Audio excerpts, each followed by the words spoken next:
सभी को नमस्कार। मैं मनोज मिश्रा आपके अपने YouTube चैनल पर आप सभी का हार्दिक स्वागत करता हूं। 26 सितंबर को आयोजित रीट भर्ती परीक्षा के द्वितीय स्तर में द्वितीय भाषा के रूप में अगर आपने हिंदी का चयन किया था तो उसकी उत्तर तालिका इस वीडियो में बताई जा रही है। आप पता लगा सकते हैं कौन से प्रश्न का सही उत्तर क्या होगा। रीट 26 सितंबर लेवल द्वितीय भाषा सेकंड के रूप में हिंदी होने पर यह वीडियो उपयोगी है। पहला प्रश्न है, निम्न में से स्त्रीलिंग का शब्द कौन सा है? इसमें 2 नंबर ममता सही उत्तर होगा। ममता स्त्रीलिंग का शब्द है, बाकी तीनों पुल्लिंग के शब्द हैं। फिर है, संहारक शब्द का संधि विच्छेद क्या है? तो संहारक में 1 नंबर सम तो उपसर्ग है, में हलंत होना चाहिए, और हारक शब्द सम धन हारक के योग से संहारक बना है। 1 नंबर सही उत्तर होगा। फिर है, निम्न में से कौन सा विकल्प जातिवाचक संज्ञा से भाववाचक संज्ञा बनने का है? इसमें 4 नंबर दासत्व सही उत्तर होगा। इसमें दास शब्द जातिवाचक संज्ञा का शब्द है और फिर उसमें त्वय प्रत्यय जुड़ने पर ये भाववाचक संज्ञा का पद बन जाएगा। तो दास से दासत्व, जातिवाचक से भाववाचक है। 64वां प्रश्न है, बाढ़ के समान दिशाहीन इस वाक्यांश में रेखांकित पद क्या है? यानी बाढ़ क्या है? तो बाढ़ यहाँ संज्ञा पद के रूप में प्रयुक्त हुआ है, जातिवाचक संज्ञा का ये पद है। 65वां क्वेश्चन है, निम्न में से कौन सा शब्द दुर्वह का समानार्थी है? दुर्वह जो सामान्यतः वहन नहीं किया जा सके, तो इसमें समानार्थी होगा 2 नंबर असह्य, वहन न करने योग्य, और ये असह्य सहन न करने योग्य। 2 नंबर सही उत्तर होगा। फिर पद्यांश पर आधारित प्रश्न है, उपर्युक्त कविता का केंद्रीय भाव क्या है? इस कविता में केंद्रीय भाव है स्वातंत्र्य प्रेम, यानी इसमें स्वतंत्रता के ऊपर वर्णन किया गया है, स्वतंत्रता चाही गई है, इसलिए 1 नंबर स्वातंत्र्य प्रेम सही होगा। फिर 67 नंबर, कहीं भली है कटुक निबोरी कनक कटोरी की मैदा से, इस पंक्ति में अलंकार कौन सा होगा? यहाँ आप देख सकते हैं कै वर्ण की ही बार बार आवृत्ति है। शब्द के आरंभ में कै वर्ण का बार बार प्रयोग होने से अनुप्रास अलंकार माना जाएगा। 2 नंबर सही उत्तर होगा। 68 नंबर है, स्वर्ण श्रृंखला के बंधन में अपनी गति उड़ान सब भूलें, इसमें स्वर्ण श्रृंखला किसे कहा गया है? तो यहाँ 1 नंबर वैभव विलास युक्त गुलामी को सोने की जंजीरों के रूप में बताया गया है। 1 नंबर सही उत्तर हुआ। 69 नंबर क्वेश्चन है, निम्न में से तद्भव शब्द कौन सा है? तो इसमें 2 नंबर पंछी को सही उत्तर मानना है। पक्षी तत्सम होता है और उसी पक्षी का तद्भव बना है पंछी। 70 नंबर क्वेश्चन, निम्न में से असंगत कथन कौन सा है? यहाँ 2 नंबर को सही उत्तर मानना है। असंगत पूछा है कि मिश्र वाक्य में 1 से अधिक मुख्य उपवाक्य होते हैं, ये गलत लिखा हुआ है। मिश्र वाक्य में मुख्य उपवाक्य तो एक ही होता है और आश्रित उपवाक्य अनेक हो सकते हैं, तो ये 1 से अधिक मुख्य उपवाक्य लिखा है, ये गलत बात हो गई है, इसलिए असंगत 2 नंबर हुआ। फिर है, वाह कितना सुंदर दृश्य है, इसमें सही उत्तर अर्थ की दृष्टि से वाक्य कैसा होगा? तो वह है विस्मयादि बोधक शब्द है, तो 3 नंबर विस्मयादि बोधक वाक्य ये माना जाएगा। 72 नंबर प्रश्न है, आंखें बिछाना मुहावरे का सही अर्थ क्या है?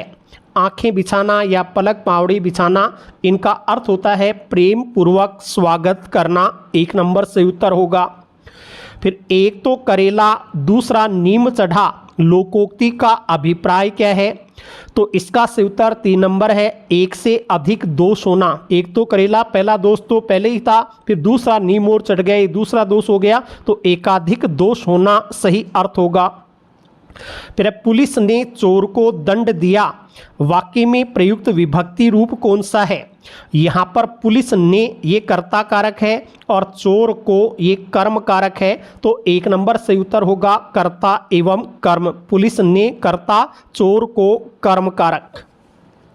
75 नंबर प्रश्न है, धीरे धीरे किस व्याकरणिक कोटि का शब्द है?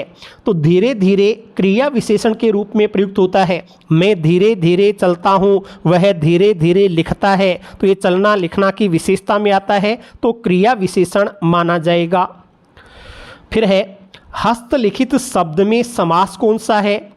इसमें 1 नंबर तत्पुरुष को सही उत्तर मानेंगे, हस्त से लिखित इसका विग्रह होगा और यहाँ तृतीया तत्पुरुष करण तत्पुरुष समास माना जाएगा।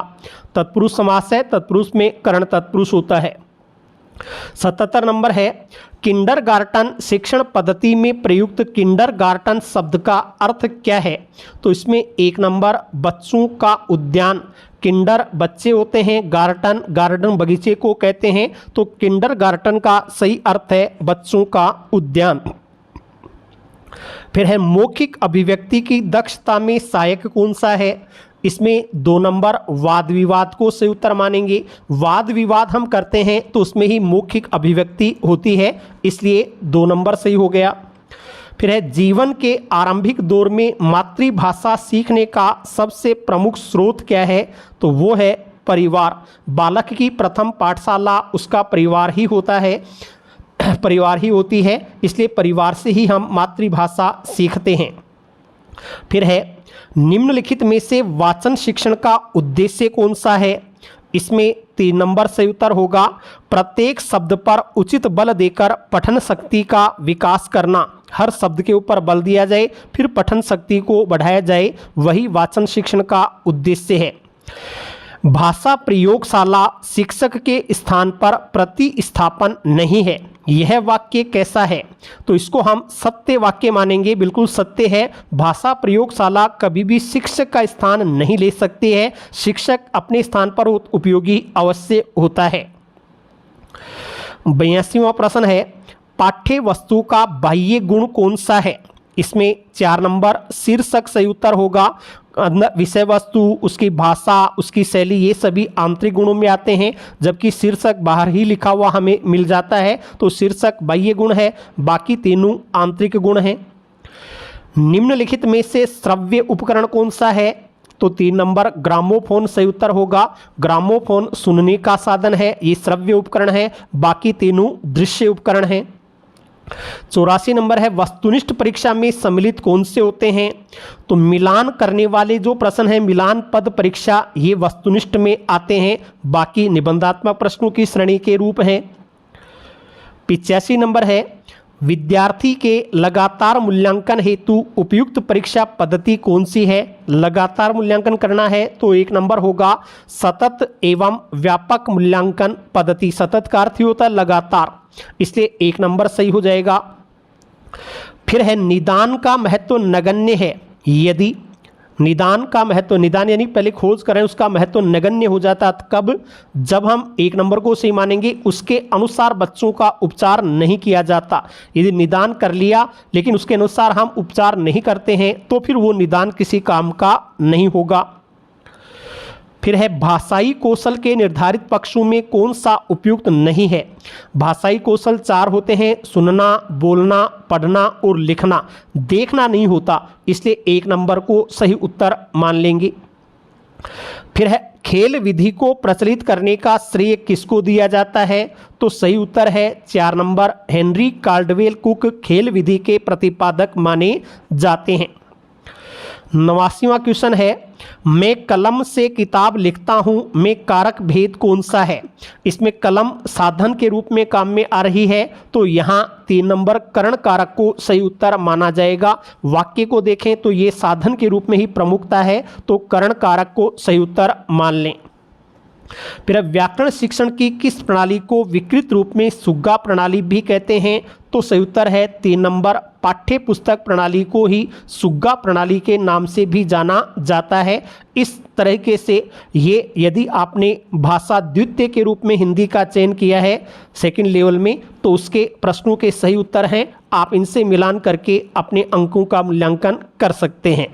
धन्यवाद।